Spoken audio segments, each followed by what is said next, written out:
All right, we are live, Facebook, and I know not a lot of you are here with us yet. So I'm going to do my crazy little intro so you can miss it. I'm Jen with the IABE. I am here to entertain you with authors that you didn't know you were missing. Today, I have an IABE vet with me. Her name is Joleene Naylor, and I'm going to let her tell you guys a little bit about herself. Go for it, Joe. Hi. I don't know, who we've got, but my name's Joleene Naylor, as she already said, and I write vampires, which a lot of times when you tell people that, they go, ooh, and run away. So if you're going to run away, now's time to do it before you sit through the whole thing. Okay, if you're still here, I'm going to assume you don't hate vampires. But there is a main series, and then there's several short story collections, and I'm working on another standalone book, and there's another standalone book, and I've been doing this for 10 years in the same universe, so there's kind of a lot of stuff stacked up. But a lot of it you can get for free if you read ebooks, and or else pretty cheap, because I'm a cheap person, so I don't like to charge more than I'm willing to pay. So, well, I understand that and respect that. I'm sure readers will too. Let's jump right into the questions then. Sounds good. For anybody who doesn't know you, what got you into writing in the first place? My mom's actually was, well, still is, a poet and writer. So I just I thought it was normal. Like when my brother and I were little kids, we would write children's books and like illustrate them, staple them together. That was already fun. So, I didn't know it was strange. Like I've got my very first one somewhere. I wrote it when I was 4 and I couldn't spell yet, couldn't read. Oh. And so there's no vowels. It's all just consonants. I guess I didn't think they were important, but it's all consonants. But this girl gets a phone call and she goes roller skating, and it's got a whole storyline with it. And so it's just you've always been a thing. Writing your whole life, right? Yeah, I did kind of quit for a few years because I got kind of bored with it, and I was busy doing stuff. But then I got back into it. It was Harry Potter, actually. I had joined a Harry Potter chat group in 2005. Because I'd started making websites, and so I joined this group just so I could like spam advertise my website that I'd made, fan site. But you couldn't spam it unless you posted so many posts. So I had to post all the posts first. Well, then I started talking to people, and they started doing this like role play thing. I was like, oh, these are the fun people. I want to do this too. So that's how I got back into writing again. And the first ones were so awful. Leave it to role playing to do that for you. So what really sparked the first book to go? Well, the first book I actually wrote for NaNoWriMo. And again, okay, it's that Harry Potter group. And one of our members dropped out for the month of November because she's like, well, I'm doing NaNoWriMo and I just can't do 50,000 words and do the role play group too. And I'm a horrible person. Let's just be honest. Here I am. And I thought, well, I'm going to do both and show her you can too, because I'm not dropping out. And so I actually wrote it just for that reason. And then I just abandoned it at the end of NaNoWriMo. And then the next year I posted some of it on MySpace. This is showing you how long ago this was. And one of my friends read it. She's like, wow, so what happens next? I'm like, So I finished writing it actually just for her. And then she and another friend encouraged me to publish it. So. Well, that's awesome. Do you prefer self-publishing then to traditional? Yes. Because I control it all. I can do what I want, if I want to give it away, I can give it away. If I want to post the whole thing online for free, I can post the whole thing online for free. I can go crazy and go, oh, well, I think I need to do 4th editions and rewrite the whole book. I mean, I wouldn't, but I could, and that's what matters. So. And I control my cover. What was that? I'm sorry. My cover. Oh, yeah. You did restore my faith in vampires. I will say that after Twilight glittered them away. So thank you for that. When did you know that you were really into vampires and that's the story you had to tell?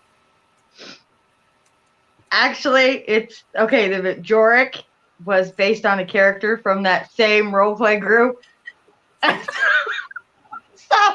Which is why I did it, because at the time, of course, I was just trying to do something. And but I've always liked vampires since my mom was into all that, Edgar Allan Poe and the crows and the vampires and the creepy stuff. So we just were raised on that as being normal. Like I've got Halloween decorations as decor, and I find that normal. So Don't think I'm laughing because it's funny. I'm laughing because it's awesome. I do the same thing. see, I it's normal. pull characters from people that I just people watch, and I give them personalities. Right. It's funny to finally know I'm not alone in that. Right. We do have a Facebook user. I'm sorry, it doesn't show a name. Says vampires are kind of sexy, and I will agree with that too, unless they glitter. Right. The glitter. Some of mine are kind of Jorik's supposed to be sexy, so and a lot of people think he is. So it just depends. The weird one is I've got a character, Micah, who's actually the one I'm working on a standalone book for now. And he's kind of comes off. I mean, it's a put on, but he comes off as this kind of, misogynist, chauvinistic, loudmouth. And I'm really surprised at how many women are like, oh, I love Micah. He's so hot. And it's like, he just told her to go make him a sandwich, and you think this guy's hot, But deep down, he's really not. It's all kind of, and I think that's why they like him. But because deep down, he's really a softie. But it's just funny to me. It's like, well, okay, I did not anticipate that one. I find that the main characters are a lot of the times not the first love of my life, but one of the background characters. Mm-hmm. So it's really, really awesome to see that you're pulling that out of your book and making a standalone book with it. That is amazing. And I bet it's very, very difficult to do. How hard it would be bad if I knew exactly where I was going with the book. That's the problem. He'll talk for hours. He himself is easy to write, but there's, I haven't figured out what I'm doing yet. So that makes it hard. Speaking of what makes things hard, how hard do you find it to write an original vampire story? Not that you can't, because you've proven you can. How hard is it to make something totally original? I would say to make it 100% original that no one else had ever done is probably impossible at this point, because even if you've never read it and don't know someone did it, someone somewhere has already done it and you just haven't run into it yet. And like I was actually just having a conversation in my Shades of Grey anniversary party, and Matthew had asked about the vampire sex, how they bite them, and all that. And I'm like, oh, I didn't invent that. That's lots of people do that. And I had listed some examples, and in the comments, another person had listed, oh yeah, and in this one, and this one, and this one. And I mean, I've never even heard of these books, but it's got the same thing going on in it. So Hey, if it works. Yeah. So to keep the story more original, then do you focus on setting or more personality and how your characters can relate to your readers? It's more character driven than anything, because I that's what I like in the story is the characters. It's like Supernatural. I've been watching Supernatural for years, and several seasons ago it got dumb, like really dumb, so dumb that normally I would be like, I'm done watching this. And I've even kind of a couple times been like, I'm not going to watch this. I love Dean, and I like Sam, and I love Castiel, and I love Crowley, and I like how they interact. And so I keep watching it, even though I'm going, this is stupid, because I want to see them. I want to see them interact. I want to see what they're doing. I love them. So that's what I try to do too, is it's, well, even if you're like, wow, this is stupid, you're still like, oh, but I like so-and-so and so-and-so, so I'm going to keep reading. I was going to say Sam is what kept me going. Right. Yeah, exactly. If it wasn't for sexy little Sam, we wouldn't have kept going. Right. See? That's what I'm saying. There you go. You take Sam, I'll take Dean. Ooh, I bet we could too. Yeah, see? Oh gosh, here we go, kidnapping again. And we got video evidence, huh? That's a problem. Oh gosh, nobody tell. All right, well, let's get back to the questions here. Brian K. Morris did comment, glowing vampires, hurl. Have to agree. Thank you, Brian, for that. A+. Back to the writing part. Let's start talking about writing again. Do you self-edit, or do you send it off to an editor right after you finish writing? I actually self-edit my goal. Sometimes, okay, this is not supposed to work, but there are times when it's right on the deadline and it doesn't quite work this way. But what's supposed to happen is I'm supposed to self-edit 3 or 4 times because I rewrite everything. Then I'm supposed to give it to my mom and my brother, and they run through and they edit it. Then I've got between 7 and 10 people that I send it all off to. And one of them is actually an editor from Devil in the Details, Sharon Stogner. I'm sure I said her name wrong, but she's so awesome. Cannot brag her up enough. And then they all send it back to me. And then I go through and take all of their notes and all of their stuff. And then I go through it 2 or 3 more times. And then I send it back to my poor brother and my poor mother. And they have to go through it again. And then I'll usually publish it after that. So it's got Oh, so you have your free internal system. Right. I love that. Love that. Do you recommend? Go ahead. It took years to get it set up. Oh, I bet you've been at it just as long as I have. Yeah. I think we met in a Facebook group as newbies together. Yeah. Figuring this stuff out. So how hard do you find it still to self-promote? Oh, it's to the point anymore where I don't even know. There's no real thing that works, you know, like for a while, Facebook, that worked, or Twitter, that really worked, or like buying the ads, that really worked. But like, I think everybody is so saturated right now with books and that nothing's really super working. So I admit, I've kind of just been like, you know what, I kind of backed off on doing it. Do you find maybe it's easier to go to events and sell paperback copies live? I actually did do pretty good at because of the art festival. This year's expo was kind of, but the one before that was really, really good. And then I did Comic-Con, and it did really good too. So, well, good. At least we're getting somewhere. Yeah. So that being said, you've been to all 4 expos now, and I'm hoping you're coming back for the 5th. Tell us, yay! Tell us what's been your favorite part so far. I like hanging out with everybody. That's the truth, which is why I tend to wander away from my table a lot. And though I've noticed that's how to make sales, because like I will sit there for 45 minutes, nothing. I get up and walk off, man, boom, there's somebody right there within 5 minutes. And Charles, my husband, is coming going, you've got somebody, get over here, get over here. So, you know, it's working. But yeah, that's why I wander off a lot, is I like hanging out with everybody, because we've got a really cool crew. So it's a lot of fun.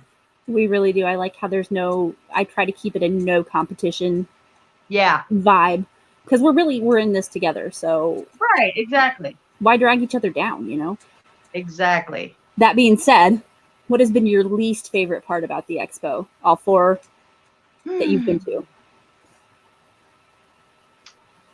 Be honest, it won't hurt my feelings. Yeah. The zoo. The zoo was my least favorite part, not because of the zoo, because the zoo's fun, but because it was mostly kids. And so it was like, you know, they don't want to read sex and vampires. And their moms were just like, come on, let's go. It's like, no, mom, you might buy. Mom, so, you might like this, mom. Right? But they were in a hurry because, you know, because they had all the kids in tow.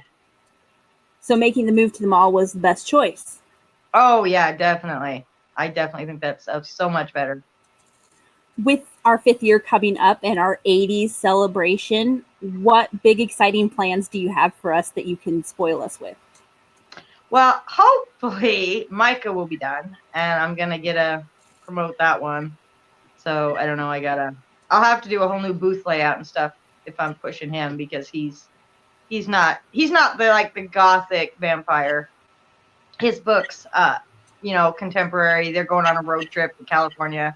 They're supposed to be taking Route 66 and, you know, the whole thing. So I'll probably have to do some kind of theme thing with that. So, though I did find some really cool little notebooks that look like tombstones that I think I may get to do as the swag. So.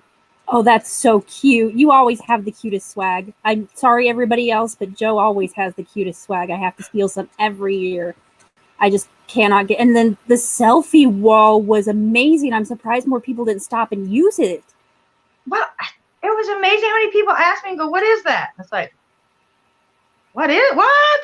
But I think it's because we had mostly older people, because all the young, hip, cool people were at the art festival. So Right. that is not fair because we scheduled first. So they should have been like, hey, they got something going. We got to move. Right. That's why we're putting our 2020 date down now, July 10th and Right. 11th. So Exactly. you heard it first here. And that's coming from remember, the best nonprofit organization in Des Moines 2019. I just got voted. So, woohoo! You heard it Congratulations. first, Des Moines Art Festival. Okay, so let's focus on, you live in one of the best places in Iowa, in my opinion, one of the most haunted and most famous towns, Villisca. And from what I understand, you live fairly close to the murder house. Is that correct? Yep. It's How, 1 block over, 3 blocks down. So. how often do you find yourself walking by?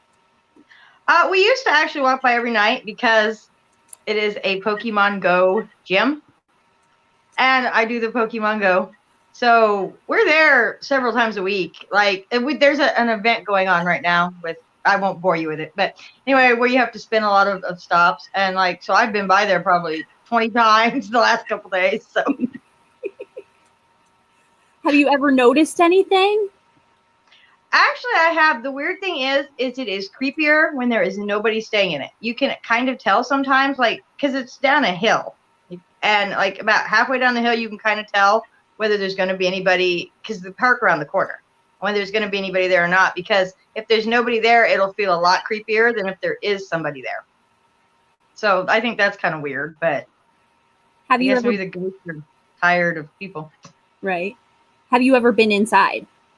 We did a day tour years ago before we lived here with a friend of mine and her 4-year-old daughter at the time.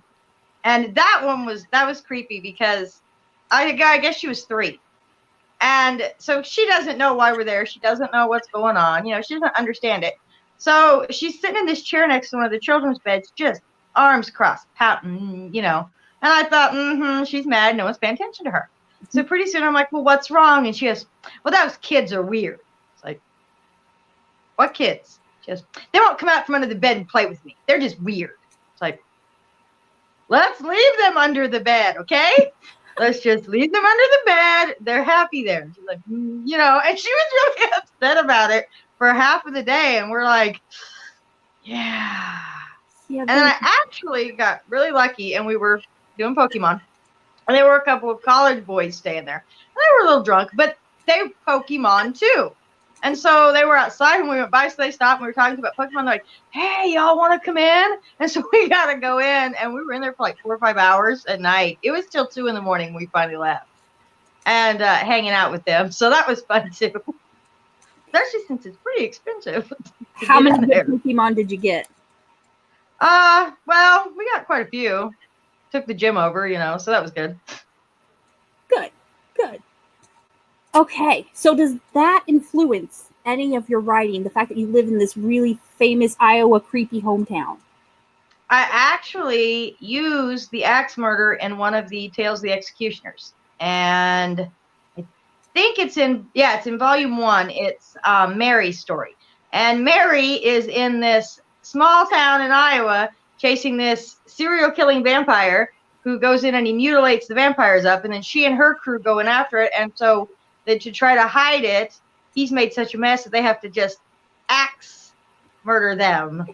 Right? And so, yep, it's actually in one of the stories. Oh, that's so funny. I love it.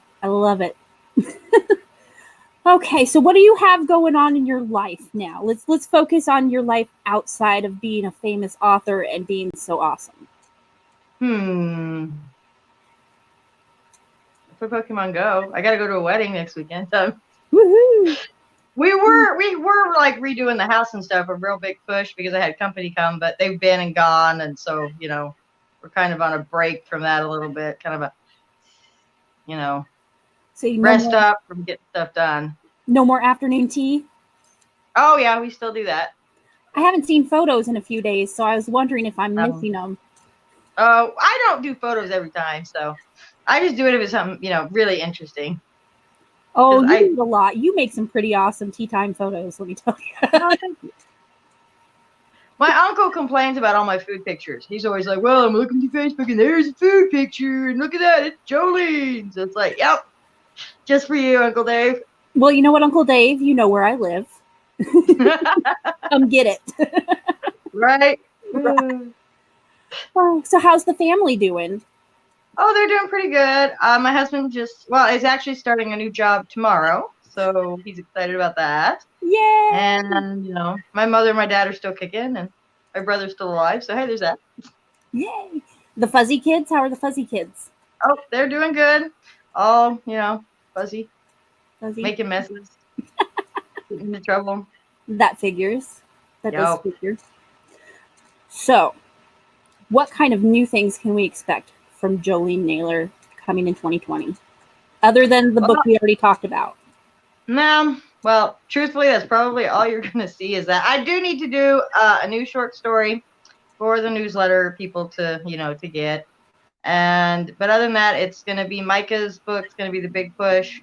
And then when I get him done, I'm going to start writing the trilogy, but it's probably not going to come out in 2020 because I'm slow. So that'll probably be a little bit for it. You can't rush perfection. You really can't. Okay. So what else do you do when you're not writing? I mean, other than Pokemon Go, do you theater? Do you actually still participate in the role-playing group? No, sadly, they closed over years and years ago over personal fighting and stuff. So I learned a lot about people with it though. So that was something.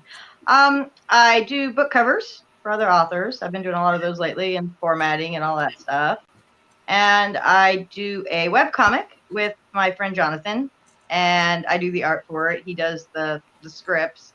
He bashes it out pretty quick, and then I have to spend 3 or 4 hours drawing it. I tease him about that. So.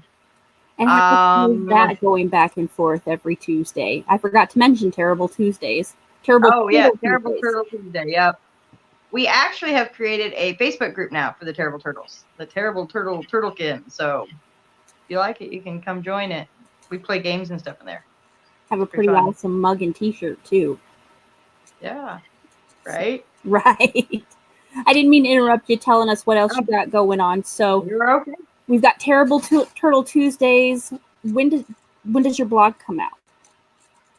My blog's just totally random. I've tried over and over to schedule it, to be like, I'm going to write a post every Wednesday or I'm going to do. I can't do schedules. I don't know. I've tried so hard to live on a schedule and I can't do it. Everything's just chaos. Hey, what better way to live? It's not fun if it's not chaos. Right? That's how we do everything. It's just sort of, who knows, whatever. Right. So what kind of new trends have you noticed in the indie author world that you might pick up and try to use yourself? I've got good questions. You do have, that's a tough one, yeah. I really don't know. I don't have an answer for that one. Oh, that's good. I stumped Joleene. You did. You stumped me. You got me good. We'll take it back to a question that I passed around the expo, but I think I skipped you with. Okay. How do you feel about indie authors working with indie musicians to create original soundtracks for each individual book? See, I think that would be really cool. I actually would love music for that, but I don't know anybody, so it's always been so much for that idea. I know a few people. We'll see if we can hook you up. It's awesome idea. You get the book plus the bonus playlist, and you can get it from any service, Spotify, Pandora. You can just get that playlist uploaded with your book. Yeah. See, that would be really cool. You can get it through ebook too, which is like really awesome. I can just click, and I'm downloading. And I know I shouldn't say that. I am more of a fan of paperbacks, and we all know that. But sometimes you just can't get around an ebook. It's the only way you can get them. Ebooks are cheaper. Yeah, they are easier to keep around. Let me tell you. Mhm. Oh yeah, definitely. Don't have to I find shelf probably space. right. I'd That's probably have more ebooks than paperback. So because as I said, the ebooks are cheaper, and yeah, like my Kindle's this big. You know, it's like 10 paperbacks takes up. oh, and they weigh about a metric ton. Oh my gosh, right? So Like the stack I got for my giveaway. It's like this tall, and yeah, it weighs. So, what's the craziest injury you've ever had going from events? That being said, Injuries. I'm pretty careful. I'm a pretty cautious person. I was going to say you haven't killed your husband yet, but maybe you No, dropped a book or two on your foot, or ran over your foot with a dolly, or your husband's foot. Something fun. no. See, we're too cheap and to have a dolly. We just carry it in boxes. So I have almost killed him a couple times. That counts. That does count. That Yeah, counts. you're driving me bananas. So Oh, I got one. It wasn't me. It was my brother. That selfie banner. It pulls up. So he was helping me, test stuff out, and he like thunked himself in the head with it pretty good. That one was pretty funny. did you get a big old goose egg? Yeah, he had a little mark right there with it. It was funny. At Of least course, he's I your brother, so you know he's not going to sue. right. Or he better not, or he ain't getting nothing out of me. He knows it, Yeah, he knows where to find you, right? right? Oh, goodness. Uh, All right. Well, we've got 3 minutes left in our podcast or video cast today, and I'm going to give those to you to give us anything you want to share. okay. Well, I've actually got a hopefully exciting event going on right now on Facebook. It is the 10th anniversary of Shades of Grey.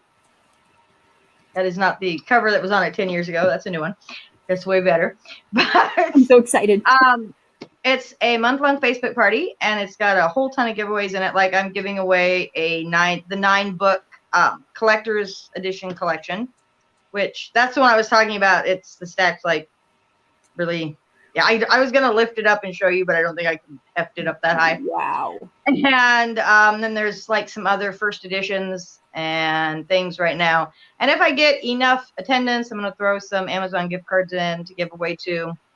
But you can find that on Facebook. Just in the events, just search Shades of Grey anniversary, and it should pop right on up. And then just hit join.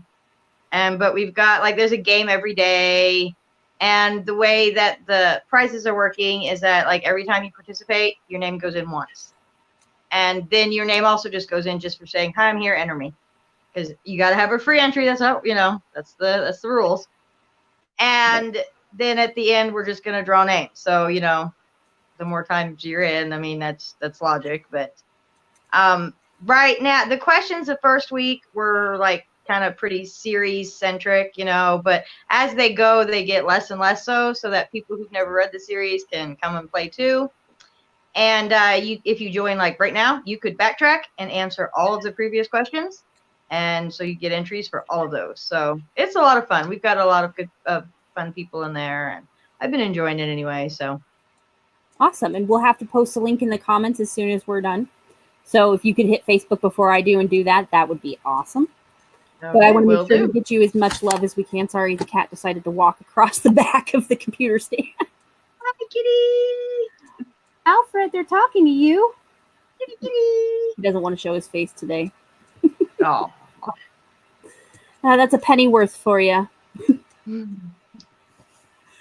All right. So, what else are you doing? Where else can we find you in the near future? I've got a takeover coming up in, oh my gosh, I've just forgotten the name of the group. It's in the sidebar on my blog. I've got it there. It's like Magic Treasures Party Room or something really similar to that. And that's towards the end of the month.